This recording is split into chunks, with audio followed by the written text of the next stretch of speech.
இவ்வளோ பெரிய கொய்யாக்காவா? நீங்கள் நினைக்கிற மாதிரி பெரிய மரத்தோட கொய்யாக்காவே இல்லை. மொட்டை மாடியில் சின்ன பக்கெட்டில் இருக்கிற மரம் கூட சொல்ல முடியாது, செடின்னே சொல்லலாம். ஏன்னா அவ்வளோ சின்ன இதுலேயே அது காய்க்குது. அதுக்கு காரணம் இது ஒட்டு ரகம் சொல்லுவாங்க. ஒட்டு ரகம்னா ஹைப்ரிட்னுவாங்க. உங்களுக்கு தேவையான விஷயம்லாம் சொல்கிறேன், நோட் பண்ணிங்க. இந்த விஷயம்லாம் உங்களுக்கு எப்போவுமே தேவைப்படும், செடிக்கும் சரி உங்களுக்கும் சரி. செடி நல்லா வளர நிறைய பேர் என்ன நினச்சிங்கன்னா, முட்டை ஓடு, வெங்காயத்தோல், அப்புறம் அரிகிற காய்கறி எல்லாத்தையும் போட்டோன்னா செடி நல்லா வளரன்னு நினச்சின்னு இருக்காங்க. அது கரெக்டு தான். ஆனால் அது எப்படி போட்டோன்னு இருக்குது. நம்ம இப்படியே முட்டை ஓடு, வெங்காயத்தோல் எல்லாத்தையும் அப்படியே போட்டோன்னா கொசு தான் முட்டை.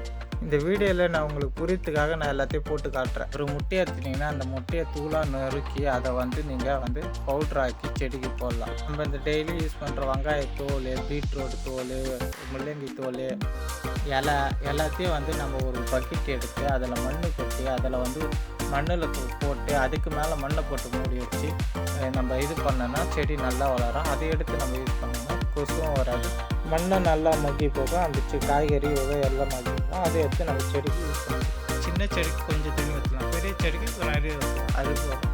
அதனால் நம்ம செடிக்கு ஏற்ற மாதிரி தண்ணி ஊற்றினா போதும். பக்கெட்டில் இருக்கும்போது நம்ம தண்ணி ஊற்றினா வெளியே போகிற மாதிரி வச்சுக்கணும். ஏன்னா மழை டைமில் தண்ணி நிறைய தேங்கிச்சுன்னா செடியெல்லாம் சேர்த்து. இந்த ஹைப்ரிட் கொய்யாக்கா நல்லதா கெட்டதா எனக்கு தெரியும். உங்களுக்கு தெரிஞ்சால் நீங்கள் கமெண்ட் பண்ணுங்கள், லைக் பண்ணுங்கள், ஷேர் பண்ணுங்கள், சப்ஸ்கிரைப் பண்ணுங்கள். நம்ம நினைக்கிற மாதிரி பழத்தில் மட்டும் தான் சத்து இருக்குதுன்னு நினைக்கிறோம், அதான் இல்லை. கொய்யாக்காய் இலையிலே சத்து இருக்குது. அது எப்படி பயன்படுத்துன்னு சொல்கிறேன் கேளுங்க. நிறைய பேர் விரும்பி சாப்பிட்றது கொய்யாக்காய் தான்.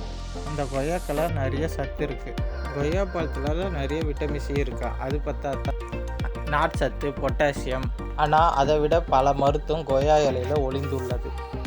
விட்டமின் சி மற்றும் இரும்பு சத்து அதிகம் உள்ள கொய்யா இலையை கொதிக்கும் நீரில் போட்டு சிறிதளவு இஞ்சியும் சேர்த்து தேநீராக காய்ச்சி சுக்கியத்த தேனை கலந்து சாப்பிட்டு வந்தார்.